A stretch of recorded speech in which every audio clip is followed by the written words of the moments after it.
বদরের যুদ্ধে আল্লাহ রসুল কয়েকশো সাহাবীকে নিয়ে যুদ্ধের জন্য প্রস্তুত হচ্ছেন, কিন্তু মনে মনে ভাবছেন ওদিকে হাজার হাজার কাফের, এদিকে মাত্র ৩০০-র কিছু বেশি মুসলমান। এই যুদ্ধ সাহাবা একরাম করবে কেমন করে? অস্ত্র শস্ত্র নেই, সাহাবা একরামদের সংখ্যাও কিন্তু অনেক কম। এর মাঝে এক সাহাবী দাঁড়িয়ে গিয়েছে, ডাক দিয়ে বলছে, ইয়া রাসূলুল্লাহ, ইয়া হাবিবাল্লাহ, ইমদি বিনা হাইতুমা তাশাই হাইতুমা আমারাকাল্লাহ। হে রাসূল, আপনার আমাদেরকে যেমন ভাবে মনে চায়, যেমন করে মনে চায় যুদ্ধের জন্য আমাদেরকে নিয়ে চলেন। ইন্না লা নাকুলু কামা ক্বালাত বানু ইসরাঈল লিমূসা, আমরা বনি ইসরাঈলের মতো বলবো না, হে মুসা ইযহাব আনতা ওয়া রাব্বুকা ফাকাতিলা ইন্না হাহুনা কাঈদুন। বনি ইসরাঈল মুসাকে বলেছিল, হে মুসা, তুমি আর তোমার রবকে যুদ্ধ করো, আমরা এখানে বসে আছি, যাও। বল বল নাকুলু ইযহাব আনতা ওয়া রাব্বুকা ফাকাতিলা ইন্না মাআকুমা মুকাতিলুন। আমরা বলবো, হে আল্লাহর রাসূল, আপনি আমাদেরকে নিয়ে চলুন, যতক্ষণ পর্যন্ত এই দুই চোখের পাতা বন্ধ হবে আর খুলবে, আল্লাহর জমিনে আল্লাহর দ্বীনকে বিজয় করবার জন্য বুকের তাজা রক্ত দিয়ে শহীদ হওয়ার জন্য প্রস্তুত আছি আমরা। আল্লাহু আকবার। এই কথা শুনে রসুলের মনটা ভরে গিয়েছে। রসুল বলছে, মাশাআল্লাহ, এ তুমি কেমন কথা বললে আমাকে, আমার বুক তো সাহসে ভরে গিয়েছে। এবার রসুল ঘোষণা দিচ্ছেন, শোনেন শোনেন রসুলের ঘোষণা। এই সাহাবা একরাম, চলো, কুমু বিনা ইলাল জান্নাহ ওয়া জান্নাতিন আরদুহা আস-সামাওয়াতু ওয়াল আরদ। চলো আমার সঙ্গে এমন এক জান্নাতের দিকে, যেই জান্নাতের প্রশস্ততা আকাশ আর জমিনের চাইতে বিশাল। সুবহানাল্লাহ বলবেন না? এই পিচ্চিকে দেখা যায়, খুবই অ্যাক্টিভ, কিন্তু খুবই অ্যাক্টিভ। না না, আমি এটা ওকে দেখাচ্ছি, আমি হাদিসটা বোঝাতে চাই, দ্যাটস মাই পারপাস। এক সাহাবী রসুলের সামনে একটু দূরে বসে আছে। খেজুরের নাম শুনছেন না আপনারা? আরে ভাই, শুনছেন তো আমি জানি, বাট বলেন না, শুনছেন না আপনারা সবাই? ওই সাহাবী রসুলের কথা শুনতেছে, খেজুর চাবাচ্ছে হালকা হালকা করে। এই কথা শুনে লাফ দিয়ে দাঁড়ায় গেছে, বলছে, ইয়া রাসূলুল্লাহ, বাহ বাহ, আই মা আ'যামাহা মিন জান্নাতিন ওয়া আহসানাহা। আপনি কি বললেন? আপনার সঙ্গে আমরা যুদ্ধ করব আল্লাহর জমিনে আল্লাহর দ্বীনকে কায়েম করবার জন্য, আর যদি আমরা বুকের তাজা রক্ত দিয়ে শহীদ হয়ে যাই, তবে আমরা এমন জান্নাত পাবো যেই জান্নাত আকাশ আর জমিনের চাইতে বিশাল। তবে অপেক্ষা কিসের জন্য?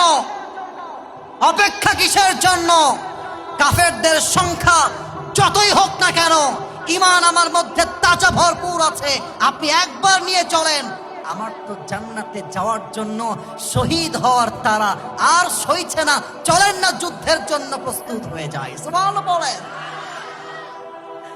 ঈমান কাকে বলে? ঈমান কাকে বলে? এখন ওই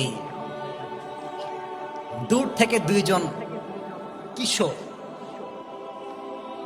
মাজ মুয়াজ, নামটা আমি বললাম, এবার আপনারা বলবেন মাজ এবং, ওরে ভাই একটু কথা কন, মাজ এবং, এই বয়স কত হবে? 8, 9, 10, 11, exactly, you know, like that. আমার একটা বোন আছে বুশরা, নাম শুনছেন? হয়তো দেখেছেন, কেউ কেউ দেখতে পারে। কিশোর, 8, 9, 10 বছর বয়স, দৌড় দিয়ে আসছে, এসে বলছে, হে রাসূল, সামিআনা। অ্যাটিটিউড দেখেন, অ্যাটিটিউড।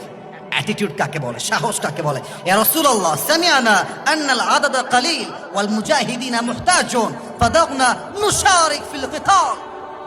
হে রাসূল, আমি শুনেছি আপনাদের যুদ্ধের জন্য সেনা দরকার, আর্মি দরকার, সৈন্য দরকার। আমরা এসেছি যুদ্ধের জন্য, আপনারা আমাকে সেনা হিসেবে নিযুক্ত করে দেন। আমি মুজাহিদ হয়ে আসছি, just like this baby, just like this গায়। এর মতোই বয়স হবে, কিশোর, 8, 10, 11 বয়স। রসুল ওদের দিকে তাকায় আছে। ইয়ার ইয়েমেনে ক্যা শুন লিয়া, কি বললো এরা, এরা যুদ্ধ করবে।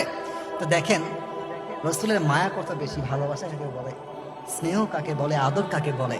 বলছে বাবুরা কাইফা তুকাতিলা, আর তোমরা যুদ্ধ করবা কেমনে?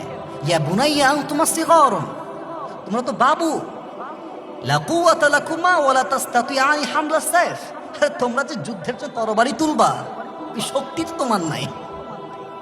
বাবু বাসায় যাও, গিয়ে মজা করো, খেলে বেড়াও। এবার দুইজনের ইগোতে হার্ট করছে, আরে আমরা আসলাম মুজাহিদ হিসেবে, আর আল্লাহ রসুল বলছে বাবু তোমরা ফিরে যাও। ইগোতে হার্ট হয়ে গেছে। এবার বাবুরা বলছে ইয়া রাসূলুল্লাহ একটাবার চান্স দেন না, একটাবার সুযোগ দেন না, তখন আমি বুঝাই দিব কত ধানে কত চাল, ঠিক না বলেন? একজন বড় ভাই, একজন ছোট ভাই। রাসূল বলছেন যাও, তোমাদের প্রয়োজন নেই, তোমরা যে বলেছো এতেই আমি রাসূল খুশি হয়ে গেছি। কিন্তু নাছর বান্দা ছাড়তেই রাজি না। বড় ভাই বলছে হে আল্লাহর রাসূল, আমার ছোট ভাই বয়সে কম, শক্তিতেও কম, ফাদাল্লি বিল মুশারাকা, let me join in the battle. আমি বয়সে বড়, শক্তিও বেশি, আপনি আমাকে নেন, আমি মুজাহিদ হয়ে কাফেরদের কল্লাকে দেহ থেকে বিচ্ছিন্ন করতে চাই। আল্লাহু আকবার। রাসূল বলছে তো মহাবিপদে পড়লাম। এবার ছোটটা বলছে আমার ভাই উল্টা বলছে, হে বেটা খালি দেখতেই বড়, বয়সে বড়, কিন্তু শক্তি আমার বেশি। রাসূল বুঝে গেছে এরা না গিয়ে ছাড়াবে না। তো রাসূল বলছে ঠিক আছে, আমি কেমনে বুঝবো কার শক্তি বেশি? তোমরা দুইজন মিলে কুস্তি খেলো, বোঝা যায় নাকি যায় না? রেসলিং ডাব্লিউডাব্লিউ চ্যাম্পিয়ন আছে না নাই? কুস্তি করো। এখন এটা বোঝাবার জন্য আমি একটু পেছনে গেলাম। আমাকে শুনতে সমস্যা হলো, দেখে ফেললে আমার কথা আপনি আমার প্যাটার্নে বুঝে যাবেন, আমার অভিনয়ে বুঝে যাবেন। আমি হলাম বড় ভাই, এটা আমার ছোট ভাই সোনামণি। এটা তোমার নাম কি বাবু? সিয়াম, মাশাআল্লাহ সুন্দর নাম। রোজা, ওকে দেখলে বোঝা যাচ্ছে রোজা মানে খুব বেশি লাগছে, গায়ে গোস্ত খুবই কম মনে হচ্ছে। আল্লাহ ওকে নেখায়াত দান করে, পড়ে সবাই আমিন। এখন সিয়াম হচ্ছে আমার ছোট ভাই, আমি হলাম বড় ভাই। রাসূল বলছে চলো তোমরা ফাইট করো, কুস্তি। আমি চান্স পেয়ে ওরে উল্টায় দিছি, ফেলায় ওর বুকের উপরে উঠে গলায় এমনি জাস্ট লাইক দিস, এমন করে। এখন ছোট ভাই, আরে ভাই ভাইয়ের ভালোবাসা খুব ভালোবাসা, এটা মারাত্মক ভালোবাসা। আরে ভাই ভাইয়ের যে পরিবারে মিল আছে সেই পরিবারকে কেউ ভেঙে দিবে এমন বাপের বেটা জন্মগ্রহণ করে নাই পৃথিবীতে। তো ভাই এমনি চোখটা, এই দেখেন আমার চোখ দেখেন, চোখ ঠিক মারছে বড় ভাইকে। বলছে ভাই একসঙ্গে খেলিস, একসঙ্গে মজা করিস, যুদ্ধে একা যাবি, আমারও নিয়ে চল, শক্তি একটু কমা। ভাই ভাই তো ভাই ভাই, বড় ভাই সব ফেলতে পারে, বাট ছোট ভাইয়ের আবদার আর শখ সে কখনো হাত দিয়ে ফেলতে পারে না, ঠিক কিনা বলেন সবাই আপনারা? বড় ভাইয়ের মনটা গলে গেছে, বড় ভাই শক্তি ছেড়ে দিয়েছে, আর ছোট ভাই রেখে ধরে লে এক ধাক্কা দিয়ে বড় ভাইকে ফেলাই দিয়ে বড় ভাইয়ের বুকের উপরে বসে বলছে হে রাসূল, আগেই বলেছিলাম আমার শক্তি বেশি, আপনি শোনেন নাই। রাসূল বলছে তোমরা এদিকে আসো, এদিকে আসো। এই দেখেন, এই ডান হাত দিয়ে মাসকে, বাম হাত দিয়ে মুয়াজকে এমন করে বুকের সঙ্গে জড়াই ধরে বলছে হে আল্লাহ, এই দুইজন বাচ্চা ছোট হতে পারে, বাট এদের ইমানের জোর এত বেশি আছে, একটা বাচ্চা 1000 কাফেরের সমান। ফাআযিনতুমা জামিআন ফিল কিতাল, চলো তোমাদেরকে আমি যুদ্ধের জন্য আমি রাসূল পারমিশন দিয়ে দিলাম। সুবহানাল্লাহ পড়বেন না? লম্বা হাদিস, মেইন মেসেজটা দিতে চাই। যুদ্ধ শুরু হয়ে গেছে।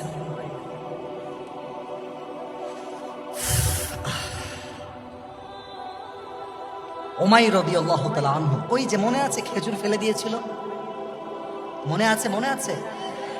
ওই যে জান্নাতের লোভ সামলাইতে পারছিল না, প্রথমে তিনি শহীদ হয়ে গেছেন, তার শহীদি লাশটা পড়ে আছে। আল্লাহ রসুল তার কাছে আসছেন, ডাক দিয়ে বলছে, ইয়া উমাইর, কিছুক্ষণ পূর্বে তোমার যে জান্নাতের জন্য তর্স হয়েছিল না, হাতের সবগুলো খেজুর ফেলে দিয়েছিলে আমার ভালোবাসায়, ইসলামের ভালোবাসায়, আল্লাহর ভালোবাসায়, আল্লাহর জমিনে আল্লাহর দ্বীনকে বিজয় করবার জন্য একটা মুহূর্তের জন্য ভাবো নাই। হে উমাইর, আমি তোমার জন্য সাক্ষী দিলাম রাসূল হয়ে, ওয়াল্লাহি ইন্নাকা মিন আহলিহা, তুমি যেই জান্নাতের অপেক্ষায় ছিলে এখন তুমি সেই জান্নাতের বাসিন্দা হয়ে গিয়েছো। রাসূল সামনের দিকে এগিয়ে গেলেন। মাস আর মুআজ যুদ্ধ করছে। এক সাহাবী, তার নাম হলো আব্দুর রহমান বিন আউফ, চাচার বয়সী। মাস আর মুআজ বলছে, ও চাচা যান, আমরা একটা খবর জানতে চাই, বলা যাবে নাকি? বলছে, বলো, কি খবর জানতে চাও? বলছে, আবু জাহেলটা আসলে কে? হে বেটার নাম কি, সে থাকে কোথায়? বলছে, ওর নাম আসলে আবু জেহেল, ও এখানেই আছে, কিন্তু কোথায় আছে আমাদেরকে বলতে হবে। আব্দুর রহমান বিন আউফ বলছে, তোমরা আবু জেহেলকে দিয়ে কি করবা? রাসূলের মুহাব্বত। মাস বলছে, চাচা যান, আমি শুনেছি আবু জেহেল আমার নবীকে অনেক কষ্ট দিয়েছে, অনেক আঘাত করেছে, মক্কার থেকে নবীকে বের করে দিয়েছে ঘাট ধাক্কা দিয়ে। ওই আবু জেহেলকে আমরা দেখতে চাই। এবার আমার ডান হাত দেখেন, look at my right hand.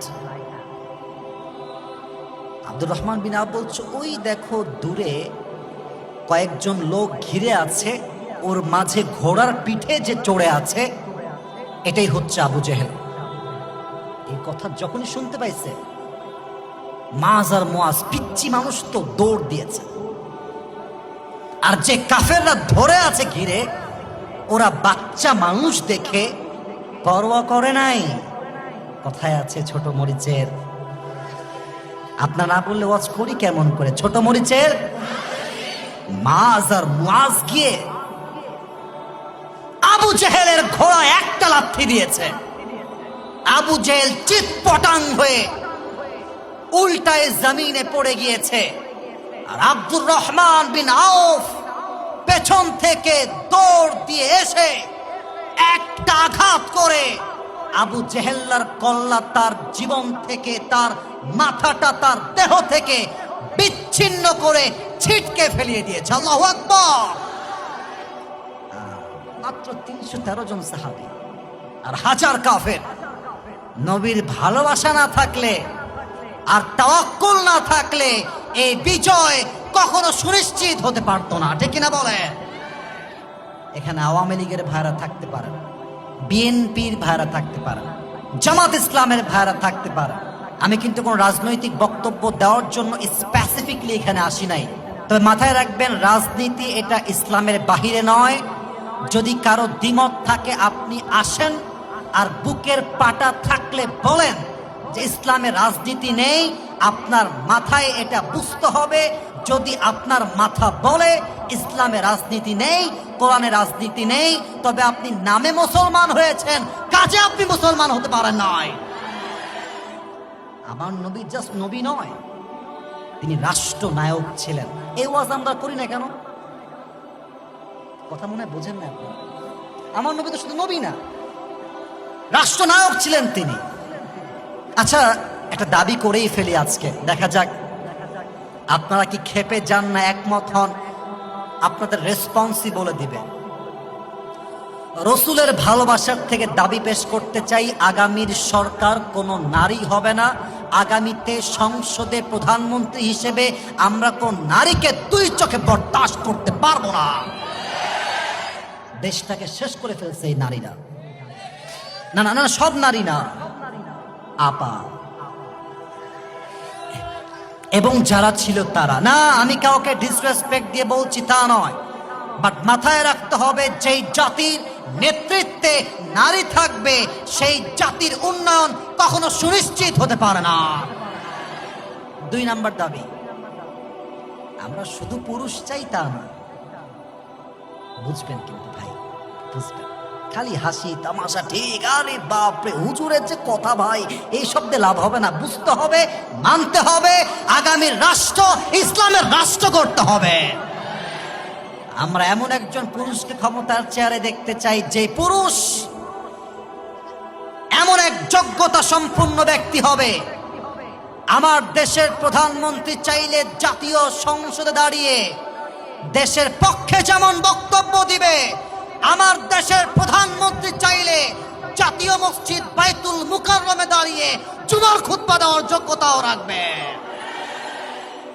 এই যদি হয় দেশের প্রধানমন্ত্রী, সুদ গায়েব হয়ে যাবে, ঘুষ গায়েব হয়ে যাবে, জেনা দূর হয়ে যাবে, নেশা দূর হয়ে যাবে, টেন্ডারবাজি বন্ধ হবে, চাঁদাবাজি বন্ধ হবে, চুরি বন্ধ হবে, পুরো বাংলাদেশটাই হবে মদিনার ইসলাম। ঠিক কিনা বলে?